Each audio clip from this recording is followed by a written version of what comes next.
اللہ تعالیٰ کی نافرمانیوں میں سے ایک نافرمانی اور گناہوں میں سے ایک بڑا گناہ اور نحوستوں میں سے ایک بڑی نحوست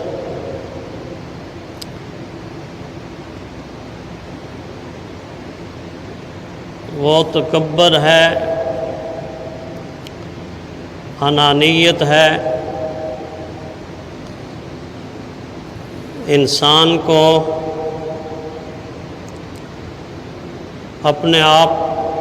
کو بڑا سمجھنے کی بیماری ہے۔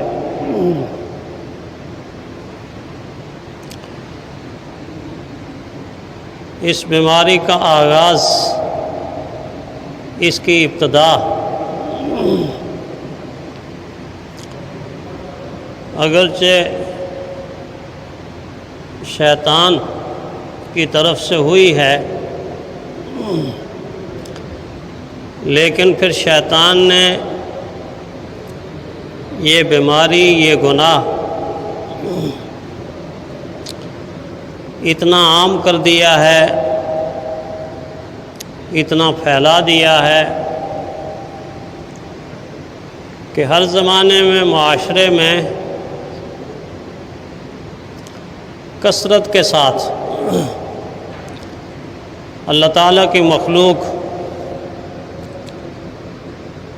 اس کا شکار ہوئے۔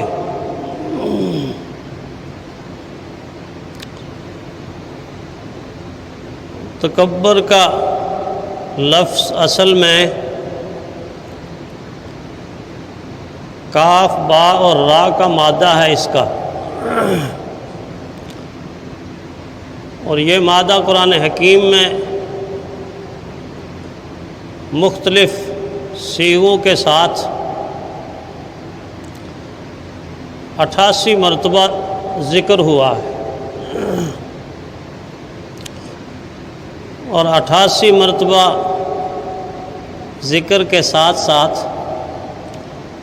14 مرتبہ مختلف معانی کے اعتبار سے یہ استعمال ہوا ہے۔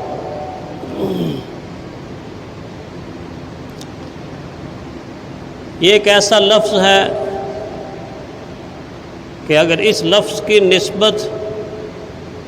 اللہ تعالیٰ کی ذات کی طرف کی جائے تو اس کا معنی عظمت اور بڑائی بن جاتا ہے، اللہ کی عظمت اور بڑائی۔ گویا نسبت اگر اللہ کی طرف کریں تو بڑائی ہے، عظمت ہے، اور اگر نسبت انسان کی طرف کریں تو یہ نحوست ہے، گناہ ہے، نافرمانی ہے، معصیت ہے۔ یہ بالکل اس لفظ کی طرح ہے کہ جس لفظ کو ہم قرآن حکیم کی زبان میں امی کہتے ہیں۔ امی یہ حضور صلی اللہ علیہ وسلم کے پیارے القاب میں سے ایک لقب ہے، نبی امی۔ اگر امی لفظ کی نسبت نبی کے ساتھ اور نبی کی طرف کی جائے تو یہ نبی کی عظمت کی علامت ہے، رفت کی علامت ہے، بلندی کی علامت ہے۔ یہ نبی کا معجزہ بن جاتا کہ کسی سے کچھ نہیں پڑھا لیکن علم کے سمندر دنیا میں تقسیم کر دیے، علم کے دریا دنیا میں تقسیم کر دیے، علم کا ایک بحر بے کراں دنیا کے سینوں میں اونڈیل دیا،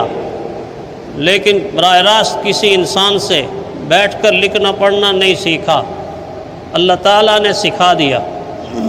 اللہ نے پڑھا دیا۔ تو اگر امی کی نسبت نبی کی طرف کی جائے تو یہ ان کا معجزہ اور عظمت کی دلیل بنتا ہے، لیکن اگر یہی امی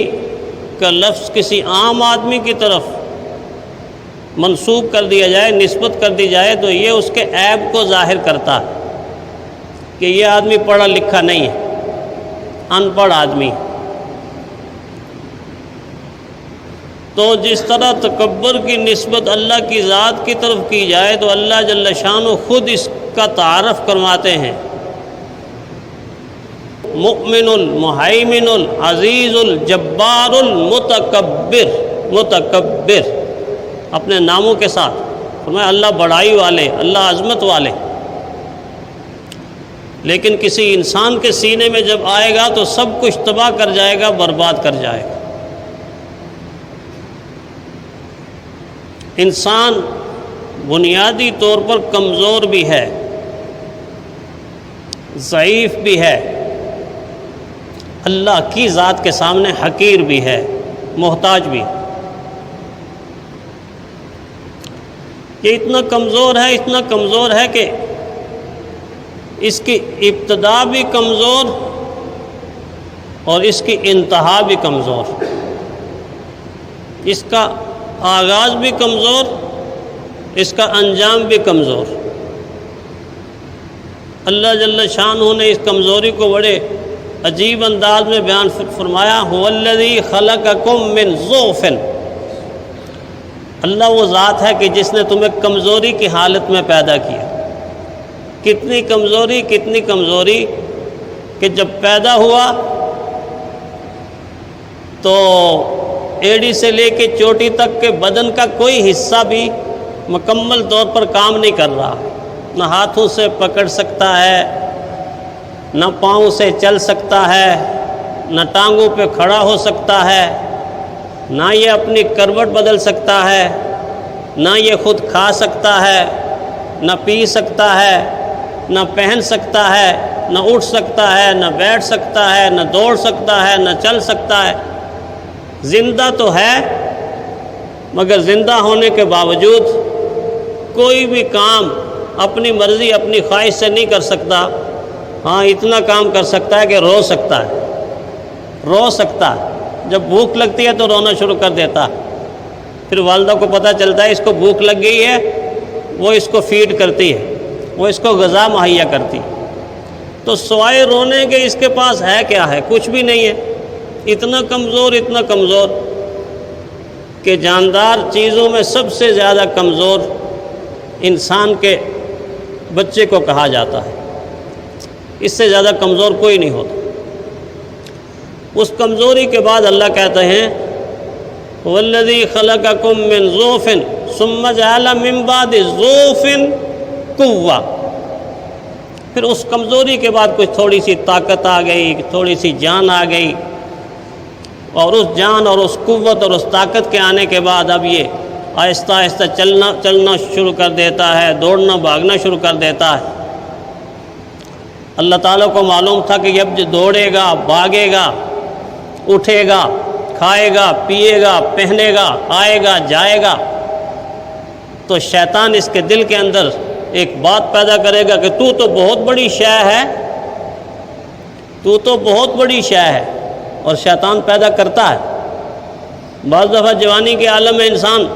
کی سوچ یہ ہوتی ہے کہ مجھے اتنی طاقت مل گئی، اتنی قوت مل گئی کہ اگر میں مکہ مار کے اس مضبوط دیوار کو گرانا چاہوں تو گرا سکتا ہوں، یہ خیال پیدا ہو جاتا ہے۔ لیکن وہ اس چیز کو بھول چکا ہے اور بھول جاتا ہے کہ ایک وقت اس پر گزر چکا ہے اور ایک وقت اس پر آنے والا ہے۔ وہ وقت ہر ایک پہ آتا ہے، اکثر انسانوں پہ آتا ہے جو بڑھاپے کی طرف منتقل ہوتے ہیں، کہ وہ انسان جو مکہ مار کے دیوار کو گرانا چاہتا ہے، ایک وہ وقت آتا ہے کہ گندم کی نرم روٹی کا ٹکڑا اپنے ہاتھ سے لے کر نرم کر کے اپنے منہ میں نہیں لے جا سکتا، کوئی دوسرا لقمہ توڑتا ہے، نرم کرتا ہے، ہاتھ سے یا چمچ سے اس کے منہ میں دیتا۔ ثم جعل من بعد قوة ضعفا وشیبا، 4 کمزوریوں کا اس آیت میں ذکر کیا اور صرف 2 مرتبہ قوت کا لفظ استعمال کیا، 3 مرتبہ ضعف کا اور 4تھی مرتبہ شیبہ، بڑھاپے کا۔ بڑھاپا بھی کمزوری ہے۔